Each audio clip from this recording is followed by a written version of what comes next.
नमस्कार, आप देख रहे हैं मेरा भारत मीडिया और मैं हूं रमाकांत सिंह। हर खबर आपके साथ आपके हाथ रुक लेते हैं आज की काराकाट से खबर से।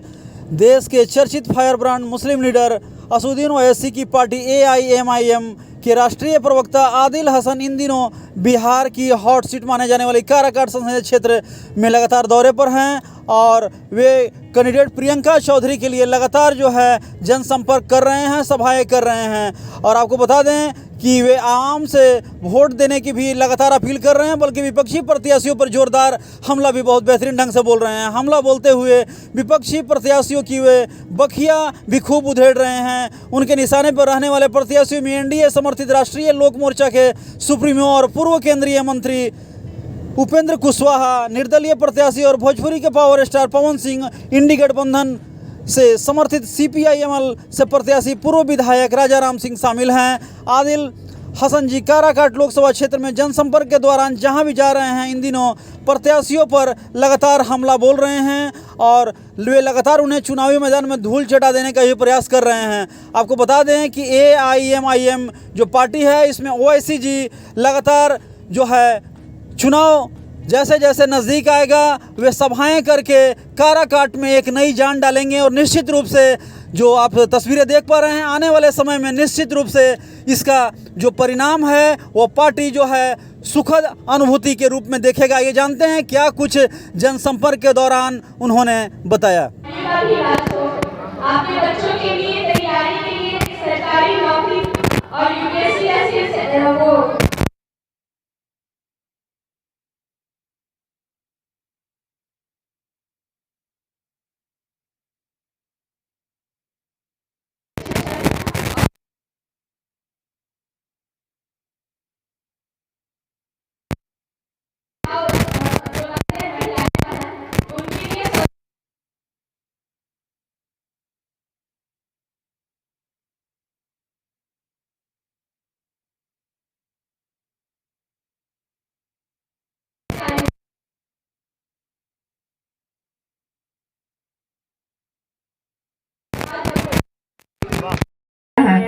बहुत सारे लोग कहेंगे कि आपके बेटे हैं इसी क्षेत्र के हैं। अगर वो लोग बेटे हैं तो हम लोग क्या हैं जी इस क्षेत्र के? हम लोग का तो जन्म कर्म ही यही हुआ है, तो हम लोग क्या हैं? अगर वो लोग पड़ोस के लोग आकर कह रहे कि वो बेटे हैं। बहुत सारे ऐसे सांसद हैं, विधायक हैं जो आपसे झूठे मोटे वादे करने वाले हैं, कहने वाले हैं कि अब भूल चूक हुई, इस बार जो है मौका दीजिए, फिर से जो है विकास करेंगे। आप 5 साल में विकास नहीं कर पाए। जो व्यक्ति 5 साल एक मायने रखता है ना, 5 साल में आप विकास नहीं कर पाए, फंड जो है RTI पे जाकर चेक हो जाए कि वापस चला गया, वो आदमी अब आगे क्या करेंगे? 64 इयर्स की उम्र में कोई अपने लिए धन संपत्ति इकट्ठा करके अपने वंशज के लिए रखेगा कि हमारे लिए विकास करेगा? आपको ये चीज पहचानना है। आपको पहचानना है कि कौन क्षेत्रीय है, कौन बाहरी है। जो बाहरी है ना, मैं दावा कर रही हूँ कि 1 जून के बाद जो है वो अपना बोरिया बिस्तर समेट करके चले जाएंगे और 4 जून को वो अपने घर से आने वाले हैं चुनाव का जो परिणाम है वो जानने के लिए। अब आपको पहचानना है कि आपकी जो बेटी 24 घंटा अमियावर पंचायत में रहती है, वहाँ अगर आप एक आवाज दीजिए और वो नहीं आई आपकी सेवा के लिए, और जो बाहरी है उन लोगों में दोनों में कंपेयर कीजिए कि जो बेटी आपको 24 घंटा मिलेगी वो ज्यादा अच्छी है या जो वो लोग आ रहे हैं बाहर से वादा कर रहे हैं लेकिन फिर बाद में अपना बोरिया बिस्तर समेट करके दिल्ली, मुंबई, पटना को रवाना हो जाएंगे, वो अच्छे हैं। तो आपको पहचानना है कि आपका अपना कौन है। आप जो है जान रहे हो आवाज हमेशा दलितों के लिए, अल्पसंख्यक के लिए और जो अत्यंत पिछड़े वर्ग है उनके लिए उठी है। उपेंद्र जी से पूछिए कि 2018 में यही मोदी कैबिनेट को थूक दिए थे। मोदी जी बहुत बुरा थे, मोदी जी में भ्रष्टाचार दिखता था, ठीक है, अच्छी बात है। उसके बाद लालू जी के बेटा को उनके हेलीकॉप्टर पे चढ़ गए, लालू जी उनको बहुत ज्यादा सामाजिक न्याय के योद्धा उपेंद्र जी दिखने लगे। उपेंद्र जी लालू जी के साथ 2019 में आप ही क्या चुनाव लड़े थे, आप ही क्या लड़े, पता नहीं कहाँ चले गए। फिर 20 में देखिएगा, उसके बाद 20 में असदुद्दीन ओवैसी साहब बहुत अच्छा लगने लगे। तो हमने सोचा कि एक आदमी साफ सुथरा है, अच्छा छवि का है, भ्रष्टाचार का दाग नहीं है, तो हमने उपेंद्र कुशवाहा जी की अगुवाई में बिहार का चुनाव लड़ा। अल्हम्दुलिल्लाह हमारी नीयत अच्छी थी तो हम 5 सीट गए, 5 सीट जीत गए। आपकी नीयत में कहीं ना कहीं सत्ता था, कुर्सी था, तो आप 0 सीट पे आउट हो गए, आप 0 सीट पे आउट हो गए। उसके बाद फिर चुनाव खत्म हुआ, चुनाव हारने के बाद फिर से नीतीश कुमार उनको विकास पुरुष दिखने लगे। जो नीतीश कुमार को इन्होंने सुबह शाम गाली की, भ्रष्टाचार बताया, बोला कि शिक्षा को खत्म कर दिया नीतीश कुमार ने। लेकिन एक एमएलसी का पद, एक एमएलसी के चलते नीतीश कुमार के पार्टी में जाकर पार्टी को विलय कर दिया। मामला एक आदमी दिन भर में, एक आदमी एक बार कपड़ा पहनता है। उपेंद्र कुशवाहा जी 18 में मोदी जी का कपड़ा उतारे, 19 में तेजस्वी जी का कपड़ा पहन लिए, 20 में बैरिस्टर साहब के साथ कपड़ा शेरवानी पहन लिए, फिर 21 में धोती कुर्ता जाकर नीतीश कुमार का पहन लिए। उसके बाद भी उनको चैन नहीं हुआ, उसके बाद भी चैन नहीं हुआ। जाकर 2022 में फिर अमित शाह का थोड़ा सा मोटा ताजा है, तो अमित शाह का जाकर कपड़ा पहन लिए। पता नहीं, समझ में नहीं आता है। अरे 4 तो कमांडो के चलते, 4 कमांडो केंद्र सरकार से मिला हुआ है, उसके चलते कोई आदमी इतना अपने आप को, इतना कपड़ा बदलेगा, इतने आदमी, मुझे समझ आप ही बताइए। अरे भाई उपेंद्र कुशवाहा जी, आपसे पूछ रहा हूँ कि आपका क्या स्टैंड है, आप किसके साथ हैं? नरेंद्र मोदी के साथ है, नीतीश कुमार के साथ है, कि बैरिस्टर असदुद्दीन ओवैसी साहब के साथ है, कि तेजस्वी यादव के साथ है, कि सत्ता के साथ है? सिर्फ आपको सत्ता चाहिए, बतलाइए कि सत्ता के अलावा आप नहीं रह सकते हैं। आपको सत्ता प्रेम है, आपको कार्यकर्ता का प्रेम नहीं है। जिसके पास उसूल नहीं, जिसके पास सुधार नहीं, काराकाट की जनता उसके साथ नहीं, ये निश्चय आज हो जाना चाहिए। जो आदमी अपने जुबान का नहीं, जो आदमी अपने वकार का नहीं, जो आदमी अपने कार्यकर्ता का नहीं, जो सत्ता का लालची है, उसको काराकाट की जनता कभी स्वीकार नहीं करेगी। आज से आप दृढ़ निश्चय करें। राजा राम साहब आप आए हैं, आप तेजस्वी यादव जी से पूछिए ना, आप तेजस्वी यादव जी पूछिए, 17 महीना यहाँ की सरकार थी, आप ही के काराकाट में पुल गिर गया। बतलाइए 17 साल में तेजस्वी यादव यहाँ डिग्री कॉलेज बना पाए? जो आपके जो बॉस हैं, जो महागठबंधन का अभी नया ड्रामा चल रहा है, जैसे ममता जी व्हील चेयर में चलती थी, 32 साल 34 साल का नौजवान भी व्हील चेयर में चलने लगा। भाई अरे वोट के लिए कुछ तो मक्कारी कम करो यार, कुछ तो सच बोलो। इतना भी मक्कारी नहीं कि व्हील चेयर पे चलना है। हम लोग भी राजनीति करते हैं, इतना भी मत करो कि अपने राजनीति से लोग दूर भागे, व्हील चेयर पे चल रहे हैं। अरे आप रिश्तेदारी की बात कीजिए, आप सम्मान कीजिए। और एक पावर स्टार आए हैं, तो हम पावर स्टार साहब के लिए यही बोलना चाहते हैं, आपकी फिल्म हम देख लेंगे, आपको यहाँ से वोट नहीं दे पाएंगे, क्योंकि जैसे फिल्म 3 घंटा के बाद सिनेमा घर के पर्दा से उड़ जाता है, आप वोट लेके कहाँ उड़िएगा भगवान ही जानता है। वोट लेके आप कहाँ चले जाइएगा।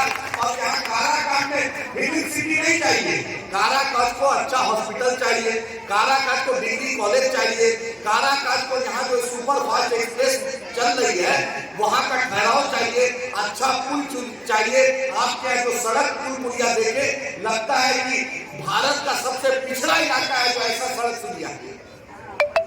और कभी तो पावर स्टार है, कभी आसनसोल में नरेंद्र मोदी जी ले जा रहे थे, मोदी जी आने वाले हैं, तो वो कैप्सूल क्या हो गया, फिर विक्रम में बहन जी को लेकर आ जाते हैं। अरे कोई उसूल है, आदमी का उसूल होता है कि नहीं? पावर स्टार से पूछिए कब तक मोदी जी का 40सा पढ़ते थे, अब यहाँ पर फिल्म, अब बोलते हैं फिल्म सिटी बनाएंगे। बताइए कितना लोग फिल्म सिटी जाना चाहता है? रोजगार चाहिए, पहले 10th पढ़ेगा, 12th पढ़ेगा, ग्रेजुएशन करेगा, मेडिकल करेगा, इंजीनियरिंग करेगा। तो ये सब बहकावे में मत आइए। मैं मुस्लिम मतदाता को दिल से, खुले मन से बोल रहा हूँ, इनके साथ इनका समुदाय, इनका आस पड़ोस, इनका लोग पूरा दिल से है। आप राजा राम के झांसे में मत आइएगा, तेजस्वी यादव के झांसे में मत आइएगा, पलटू राम के झांसे में मत आइएगा। याद रखिए सत्ता के लिए कहीं भी जा सकते हैं, ये सत्ता के लिए कहीं भी जा सकते हैं। आपका एक वोट प्रियंका जी को दीजिएगा, उस वोट में अगर सोना के दुकान में तोलेगा तो 1-1 ग्राम सोना बढ़ेगा। अगर महागठबंधन के चक्कर में पड़िएगा तो मिक्स वेजिटेबल बन जाएगा। यहाँ अगर पड़िएगा तो पनीर चिल्ली खिलाइएगा, अपना वजूद अलग रहेगा, वहाँ आपको पहचानेगा नहीं। लेकिन ये बहन पहचानेगी, ये बोलेगी कि बैरिस्टर असदुद्दीन ओवैसी साहब के चाहने वाले मानने वाले लोग ने दिल खोल कर यहाँ पर जितना लोग था उन्होंने दिया, क्योंकि ओवैसी साहब संविधान की बात करते हैं। ओवैसी साहब जय भीम की नारा दिया है और ओवैसी साहब को मैंने बड़ा भाई माना। आज उनके लोग भी मुझे अपना बहन मानकर यहाँ से भारी मतों से जिताया और यहाँ के लोगों ने मेरा साथ दिया। याद रखिए, नदी जब समुद्र में चली जाती है तो नदी का वजूद नहीं रहता है, नदी का वजूद नहीं रहता है। मैं अपने लोगों को बोलना चाहता हूं, अपना वजूद बनाइए। हम ये लोकसभा लड़ रहे हैं, अल्लाह ने चाहा कामयाबी मिली तो विधानसभा डंके की चोट पे साहब में लड़ेंगे, डंके की चोट पे पूरे प्रमंडल में लड़ेंगे। हमने गैर मुस्लिम भाई बार बार बोलता है मुसलमानों को मुसलमान की पार्टी है, हम सिर्फ मुसलमान की पार्टी नहीं है। प्रियंका जी हमारे आइडियोलॉजी से, हमारे बात से जब ओवैसी साहब से मिली, जब किशनगंज गई तो इनको पता चला कि हिंदू हो मुसलमान हो हर जात का लोग आज बैरिस्टर साहब के साथ। तो बचपन में एक झूल झुलैया चलता था, दिल्ली का लाल किला देख ला, दिल्ली का ताजमहल देख ला, 50 पैसा देते थे, 1 रुपया देते तो ऐसे डुगडुगी घुमाता था ना। तो वही पवन जी है, डुगडुगी घुमाएंगे, फिल्म सिटी। आपका कोई डेवलपमेंट नहीं होगा। जब एक बार फिल्म हॉल से एक बार फिल्म हटता है तो वो आदमी सिनेमा घर में दोबारा फिल्म नहीं आता है।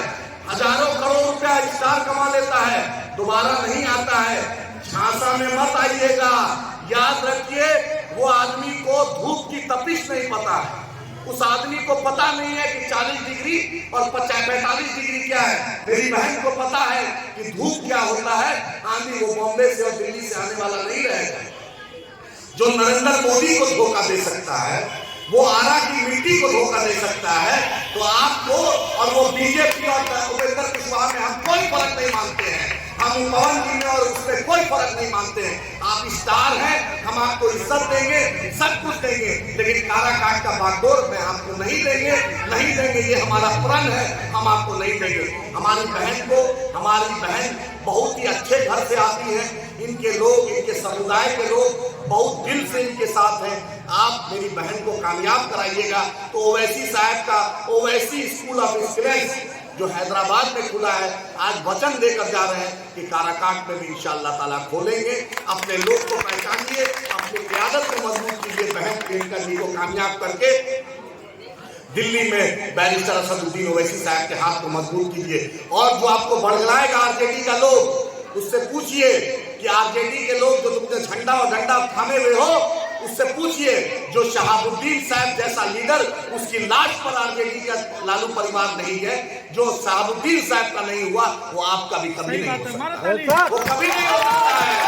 आपको सिर्फ टोपी पहनेगा, रमजान में टोपी पहनेगा, ये गमछा लगा देगा, उस टोपी और गमछे के उसमें मत पड़िएगा। आपको इस बार ठान लेना है, भाजपा को भी हराएंगे, महागठबंधन को भी हराएंगे। वो जो मुंबई का, दिल्ली का लाल किला देख ला, गेटवे देख ला, उसको भी हराएंगे। और बहन प्रियंका जी को कामयाब करके काराकाट से एक नई आवाज लिखेंगे, नई इतिहास लिखेंगे और बैरिस्टर असदुद्दीन ओवैसी साहब अख्तरुल ईमान साहब के हाथ को मजबूत करेंगे। तो आपने देखा AIMIM के राष्ट्रीय प्रवक्ता आदिल हसन जी ने कितनी बेबाकी से अपनी बातों को जनता के सामने रखा और वे लगातार प्रियंका चौधरी को जो है वोटिंग करने के लिए लगातार जनता को प्रेरित कर रहे हैं और अल्पसंख्यक समाज को लगातार जो है एक होने का जो बात वो दोहरा रहे हैं, क्योंकि ओवैसी ही उनके सही साथी हैं। इसीलिए सही चुनाव कर जो है जनता में एक विश्वास भरेंगे। अभी के लिए बस इतना ही। तो ऐसे ही देखते रहें मेरा भारत मीडिया और बने रहें हर खबरों के लिए। हर खबर आपके साथ, आपके हाथ।